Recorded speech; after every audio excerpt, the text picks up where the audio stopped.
Hello world, I'm Angelot. This is the prototype, and this video I'm gonna call it crossfilter for stoners.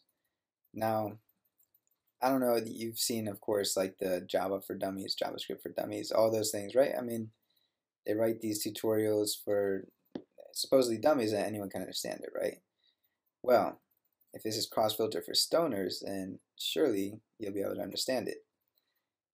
So I want you to pack a bowl, or pour a cup of coffee.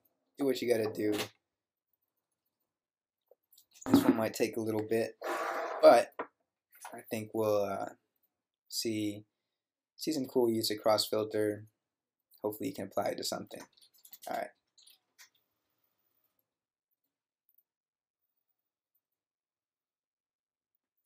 Gotta watch the lungs these days. All right. So first thing you got to do is have the documentation ready.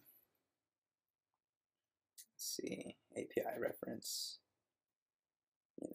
Always want that.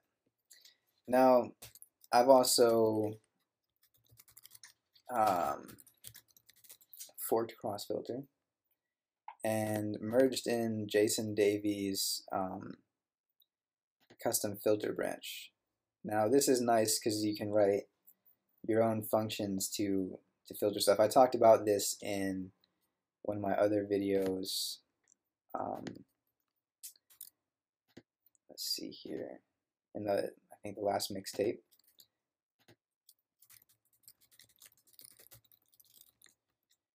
So let's add that link. Crossfilter for stoners. Yeah. All right, and I think, well, almost ready to get started. What we need is some data. Now, I prepared some API for Tributary where you can grab a bunch of inlets. And so another member of the Tributary community, Zephy, or if you're in the mailing list, it's Theta, has made this pretty cool sort of like racetrack visualization of all the latest tributaries. We might get to that, but I do want to show how to like group these tributaries based on what's going on here. So let's just take a second to go over the data. Each of these tributaries has some information. They're all saved as gists. So this, we just saved it. If we go to gist.github.com/this, we'll see the code. The interesting stuff though is things like how many people have seen it. So we have the number of visits, but we also have the number of forks, because you can fork tributaries just like you can fork gists or Git repos, and that might show you if a particular inlet is useful to people or interesting to people if they fork it and try to mess with it themselves. Also, we have a user stored with logged in gists, so you can see their login. So if we want to use crossfilter, we might filter against any of these things and group by and all that. So we'll get into that. The point is, here's some data where you have a bunch of single items that you can talk about, and they have attributes that you care about. Those are the two things you really need to put into crossfilter. And then we'll see exactly what we can do with crossfilter with data like that. All right, let's get going.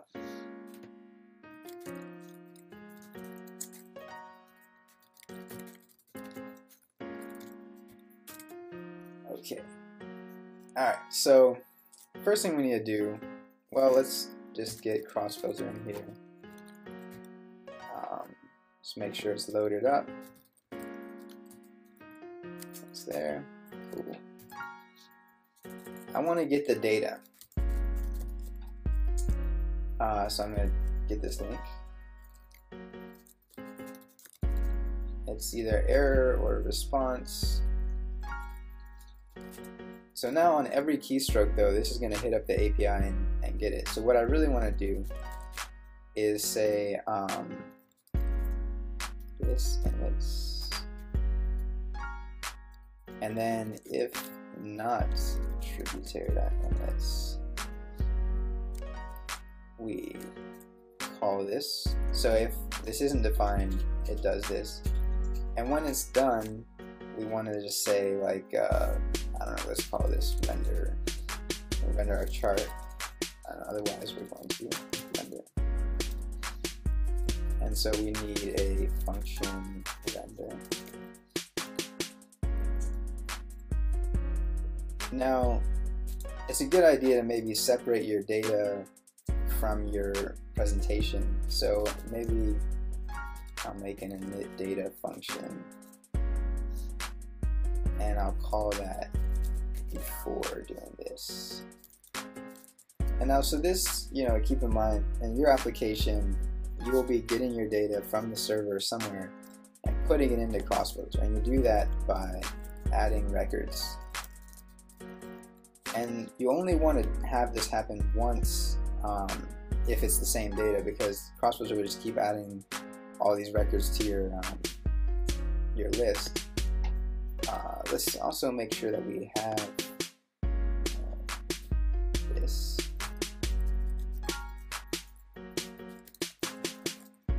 So it's a lot. Let's see how many. It's 200. I mean, not super a lot. That's like the limit, the default limit on the API request.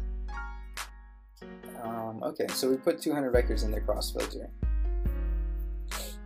One thing to do though that is good is just, log out the first thing,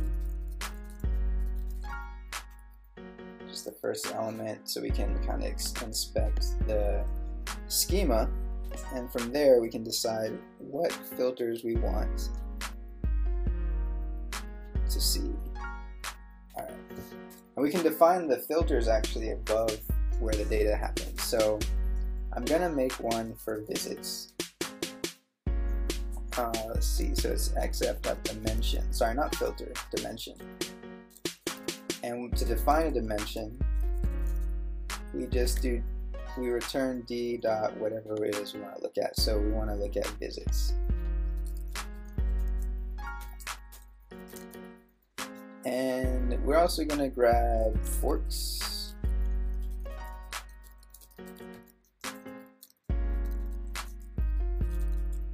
So we can get or no, not forks, that's actually an array of gist IDs. Let's just grab nforks and call it forks.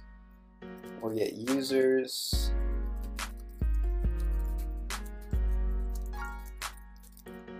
and we need to do d.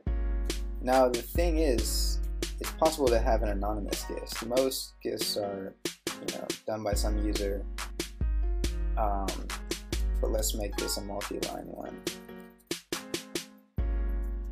So if not d.user, we'll just return anon. Now, some of the interesting stuff comes from here. We can do, well, let's do some groups. So the first group you might think about is the users. You want to know, like, okay, group by, right, is I want to see all the inlets by user, right? So it's a natural thing. Each person creates some data, right? Each user creates some data. You want to know like how many inlets each user has, right? So crossfilter makes it stupid easy. We just do, let's say user group, users.group, and then we just grab all, and then we can log that out. This gives us an array. Apparently there's 31 users over for the past 200 inlets. A lot of these people have one.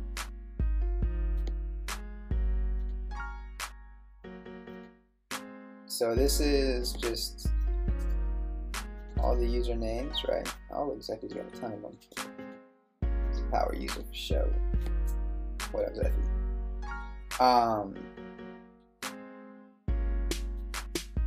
See, I'm repping my natalness, you know. All right, let's get back to it. So, you know, one thing you often want to do with these groups is just make a chart. Let's draw a quick bar chart, and I'm gonna hide the console for a second because that could get distracting. Yeah, so let's do this here. We already selected our SVG, so I'm going to do user selection equals svg.select all. I'm going to move this down here, get the data we want. Let's make some groups for a group for each user.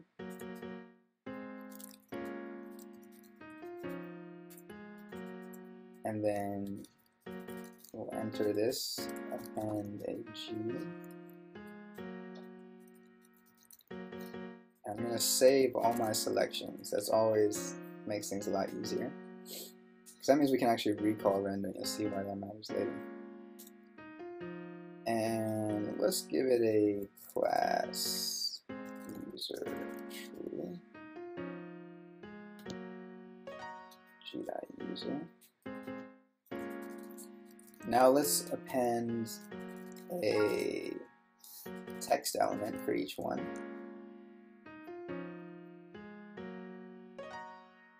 Well, let's first do user cell. Yeah, no, let's append the text. And we're also going to append a rectangle. So we can label and bar. Just thinking ahead just a little bit here.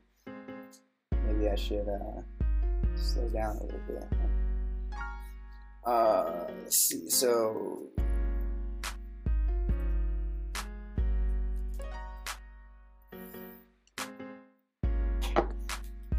we want to transform. No, let's not do that. We should do something on the screen first. So we'll select the text, set the text to a function of D. I think it's D.key. Because remember, we were logging these guys. Each one had a key and a value. And so yeah, you see some text up here. So let's get that showing up in the right place. So we're gonna just do a transformation here.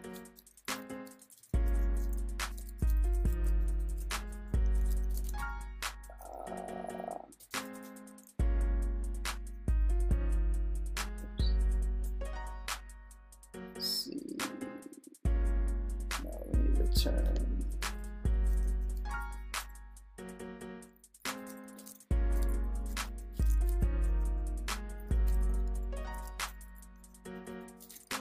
So you could use a scale here, you know, get into all that, but let's just keep it chill.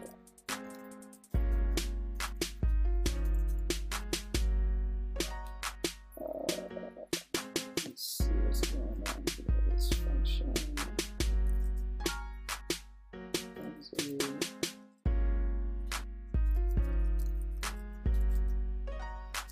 So I didn't like something about this. So I probably got a bug.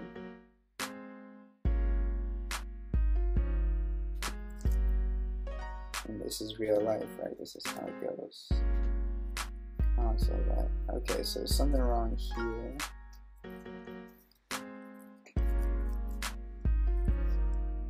You can tell when it started logging out again that it's back. Alright, so something in here. Ah, of course, I'm using an object for this attribute.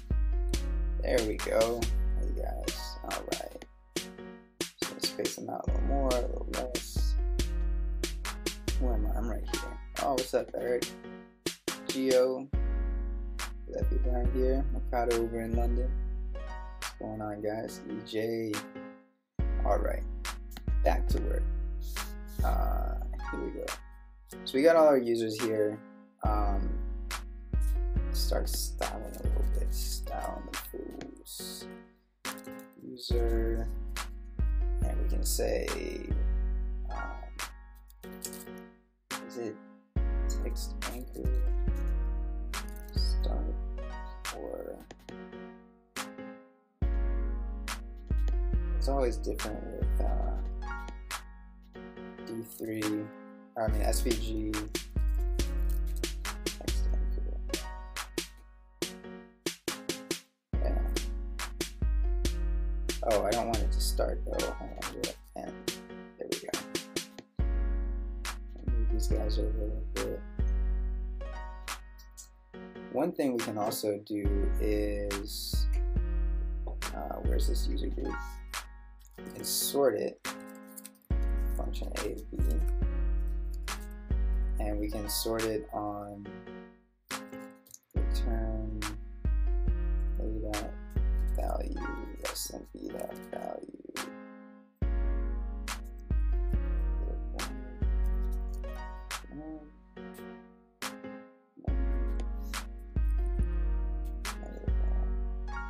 Alright, I think that's right.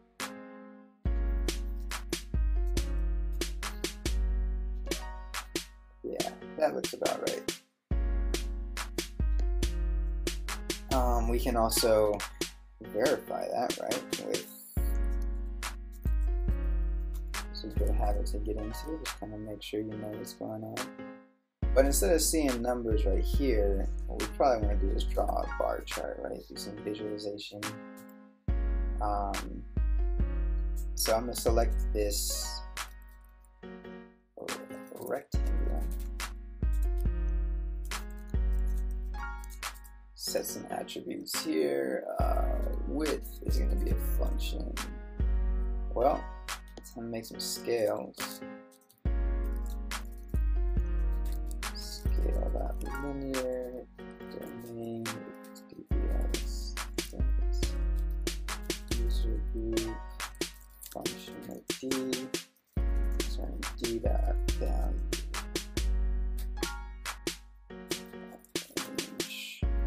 and we'll do, you know, 1 to 200.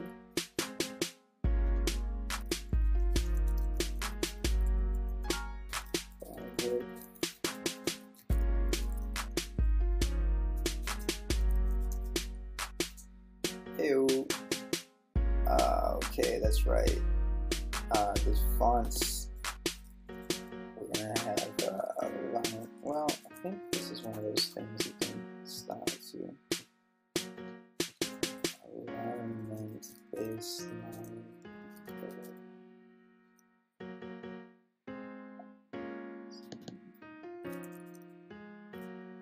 Maybe you have to do it here.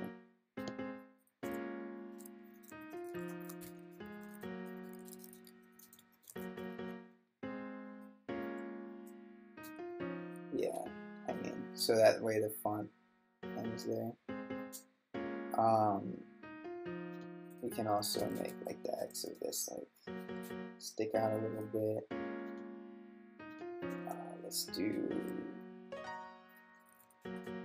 this should be user text. And then we'll do user rectangle here. Fill it something nicer. Let's go with a nice teal something like that. That'll do. Alright, so we got our users, you know, maybe we should put the number at the end or something, but that's getting more into the visualization than the cross filter. Now let's see what happens if we really should see the number though, right? Alright, we'll do, this is gonna be text class name true, and then we're gonna do number here.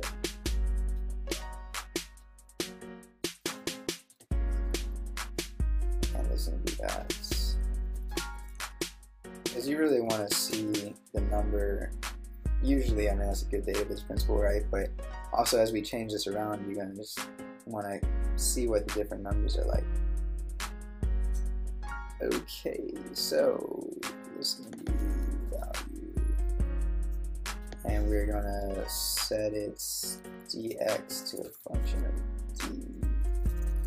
And we can just use the bar width again.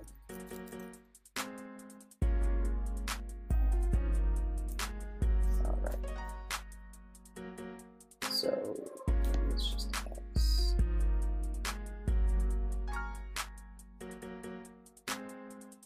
Oh, this one's below the rectangle, so we can't see it. So it looks like we need to add something to this, right? Like 30. That's pretty good. Oh, and we want this to be text.name. That way.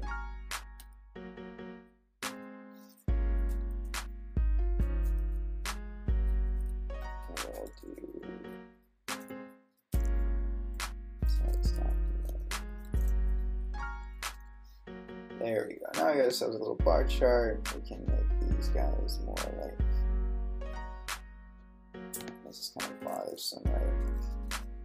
Let's just move it down a few pixels.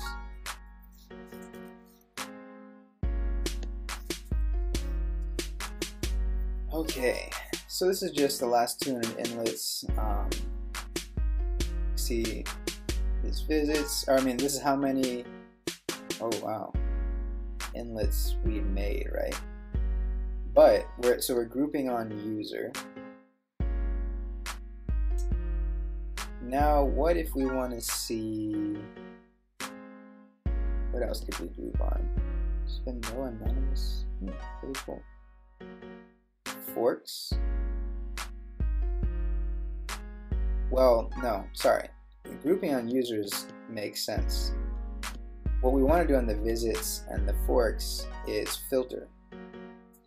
So one thing you can do already is just do visits.filter, and you can give it a range like 0 to 10. That should, that's strange. Here's what we need to do. User cell dot exit dot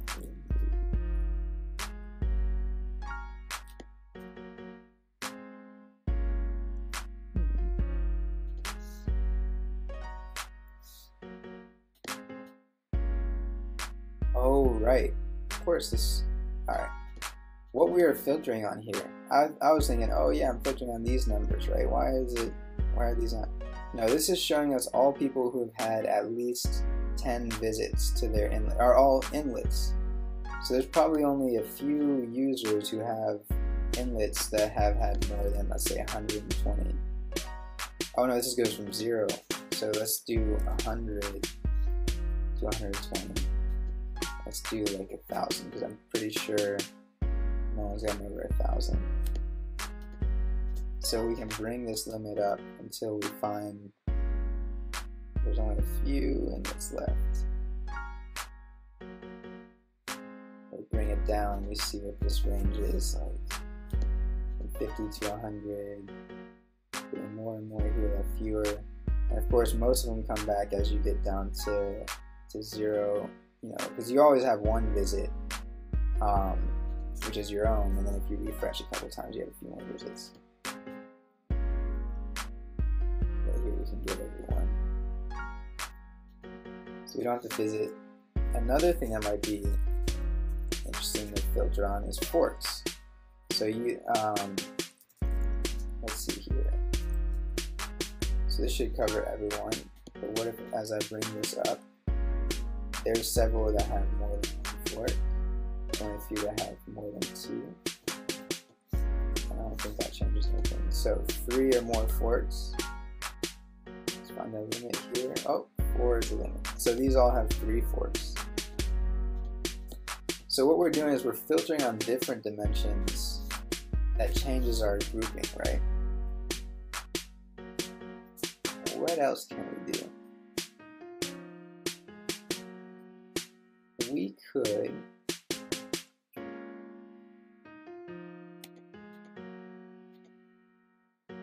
filter on time too. That's always an interesting one. Let's save this. Yeah, let's do time. So we see here that there's a created at timestamp. So let's do time equals dimension. Created at. And now let's make a couple dates. d3.time.date.offset. So we can do, let's say, 10 days ago. Actually, it's like date minus 10, and then this needs to be new date here. So it's going to give us dimension of days. Let me log this out.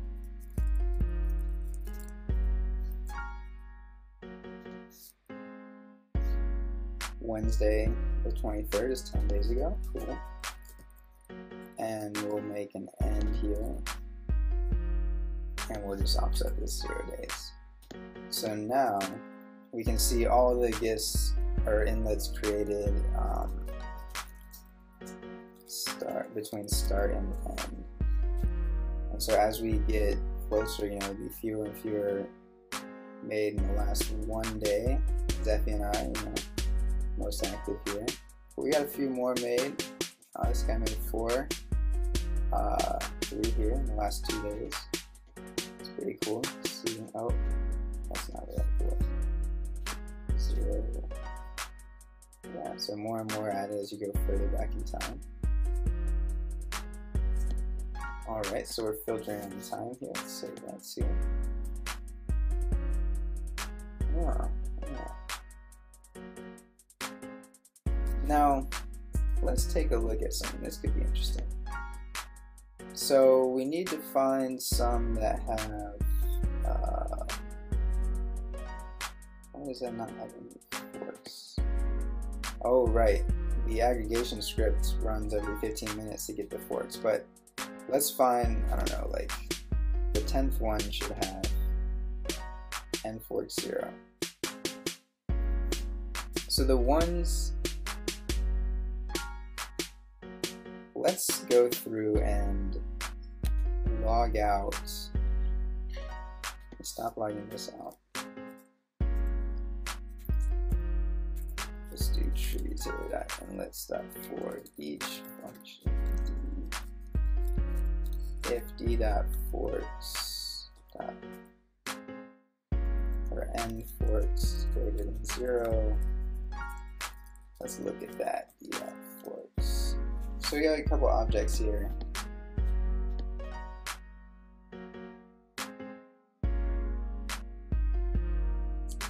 What we could do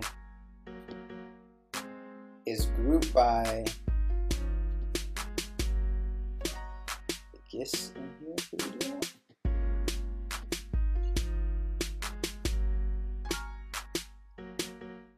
If I wanted to find all the parents, so each of these inlets has a thing, right? And then the ones that have forks,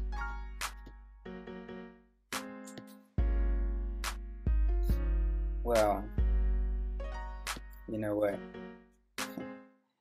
I think I might have hit the time limit on this here. Let's just call it that. This has been Crossfilter for Stoners. Hope you enjoyed it. Having a good time. Yeah. Next time, we're going to do some stuff with finding the forks and the parents and navigating that. But that's not really, the thing is, that's not really a cross-filter thing. That's more of like a tree navigation graph kind of thing. And that'll be a good one too. I haven't done a tree or a graph thing yet, so. Alright, until next time, keep it easy. Alright, be easy. Shit.